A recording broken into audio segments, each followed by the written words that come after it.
80 के दशक में शूट हुए रामायण को आज हम भक्ति एवं भाव से देखते हैं। रामायण की शूटिंग एक ऐसे समय में हुई थी जब हमारी तकनीकें इतनी ज़्यादा विकसित नहीं हुई थी।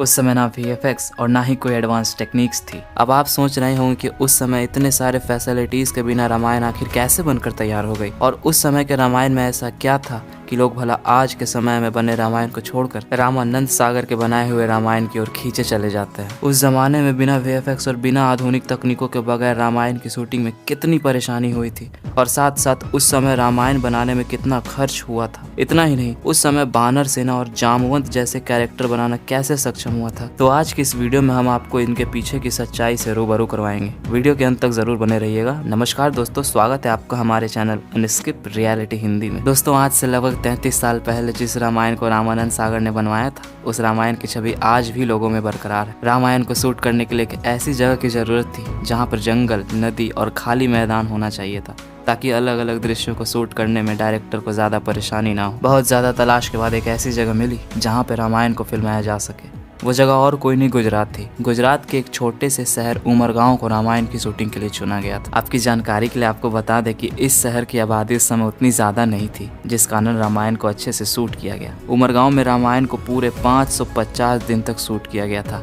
इस दौरान कुल 78 एपिसोड्स फिल्माए गए थे। वहाँ के लोगों का कहना था कि रामायण के शूटिंग के बाद ज्यादातर कलाकार शूटिंग प्लेस पर ही रुक जाते थे। शूटिंग के दौरान सभी कलाकारों में इतना ज्यादा मेलजोल बढ़ गया था कि जब रामायण के अंतिम एपिसोड की शूटिंग पूरी हुई, तब सारे कलाकार भावुक हो गए और उन्हें ऐसा लग रहा था कि उनकी जिंदगी से उनका अहम हिस्सा जुदा हो रहा है। उस समय जब रामायण का प्रसारण टीवी में दिखाया जाता था, तब भारत में सड़कें सूने हो जाते थे और सारे लोग टीवी के सामने बैठकर रामायण देखने का लुत्फ उठाया करते थे। कुछ लोगों का तो कहना है कि रामायण के प्रसारण के दौरान बहुत सारे लोग टीवी पर माला भी चढ़ा देते थे। रामायण में राम का किरदार निभाने वाले अरुण गोविल और सीता के किरदार में दीपिका को सच में भगवान राम और सीता के रूप में मान लिया करते थे, और जब वे कहीं सार्वजनिक कार्यक्रम में जाते थे तो लोग उनके पैर छूने लगते थे।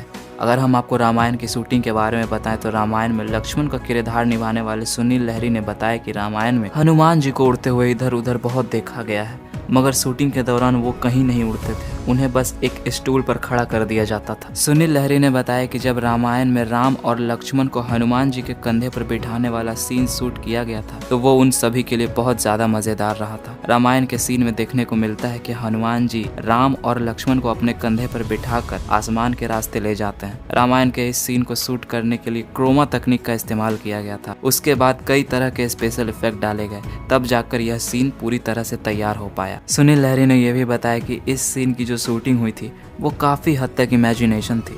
सुनील लहरी और अरुण गोविल को उस समय पता ही नहीं था कि उनके साथ क्या हो रहा है। कैमरे के पीछे से जो उन्हें निर्देश मिलते थे वे बस उन्हें करते जाते थे, और जब कंधे पर बैठने वाले सीन को एडिट करके सुनील लहरी और अरुण गोविल को दिखाया गया तो उन्हें अपने ही सीन पर विश्वास नहीं हुआ था, और बाद में यह सीन दर्शकों को भी काफी ज्यादा पसंद आया था। दोस्तों, रामायण की बात करें तो रामानंद सागर के बेटे प्रेम सागर का कहना है कि जब वे उमरगांव में शो की शूटिंग करते थे, तब न जाने कितने सारे लोग भगवान के दर्शन करने पहुंच जाते थे। आम लोग ही नहीं बल्कि कई बार VIP लोग भी वहां पहुंच जाया करते थे। रामायण के सभी कलाकारों को रहने से लेकर खाने तक की पूरी व्यवस्था की जाती थी। साथ साथ प्रेम सागर जी का यह भी कहना है कि रामायण को शूट करने का कोई समय निर्धारित नहीं था। शूटिंग सुबह से लेकर आधी रात के 3 बजे तक चलती रहती थी। इतना ही नहीं, आप जान के हैरान हो जाओ कि श्री हनुमान जी यानी दारा सिंह का मेकअप रात के 3 बजे ही किया जाता था, और इसे करने में लगभग 3 से 4 घंटे का वक्त लगता था। रामायण की शूटिंग के दौरान ढोल नगाड़े बजाकर लोगों को बुलाया जाता था, और ये भी कहा जाता था कि जो काम करेगा उसे फ्री में खाना मिलेगा और उसे 10 रुपए भी दिए जाएंगे। भगवान राम के किरदार निभाने वाले अरुण गोविल को देखकर ऐसा लगता था कि मानो वो इसी के लिए बने हैं। आपकी जानकारी के लिए आपको बता दें कि रामानंद सागर ने राम का किरदार निभाने वाले अरुण गोविल को पहली बार रिजेक्ट कर दिया था, लेकिन जब अरुण गोविल को पता चला कि रामायण की शूटिंग होने वाली है तो वो रामानंद सागर जी के पास राम का रोल मांगने के लिए चले गए, मगर रामानंद सागर ने उन्हें रुकने को कहा और बोले कि वे उनके जवाब का इंतजार करें। और फिर लगभग 13 दिन के बाद अरुण गोविल को रामायण के ऑडिशन के लिए बुलाया गया और राम के कैरेक्टर में अरुण गोविल को चुन लिया गया। अरुण गोविल की हंसी को देखकर राम के रोल के लिए उन्हें तुरंत चुन लिया गया था। दोस्तों, रावण के रोल के लिए अमित त्रिवेदी को नहीं चुना गया था। अमित त्रिवेदी तो बस केवट का रोल करने के लिए आए थे। रावण का रोल करने के लिए तो अमरीश पुरी को चुना गया था, लेकिन रामानंद सागर जी को अमित त्रिवेदी का एटीट्यूड रावण के कैरेक्टर में जचता दिखा, और फिर तुरंत अमित त्रिवेदी का रावण के किरदार में ऑडिशन हुआ और वे इसमें पास भी हो गए और आज हम देख कर यही सोचते हैं कि इनसे अच्छा रावण का कैरेक्टर कोई नहीं निभा सकता। रावण के रोल के लिए अमित त्रिवेदी को कड़ी मेहनत करनी पड़ती थी। शूटिंग से 5-5 घंटे पहले वे तैयार होना शुरू कर देते थे। उनके आभूषणों से लेकर कपड़ों तक का वजन कई किलो तक होता था। उनका मुकुट तो 10 किलो का हुआ करता था।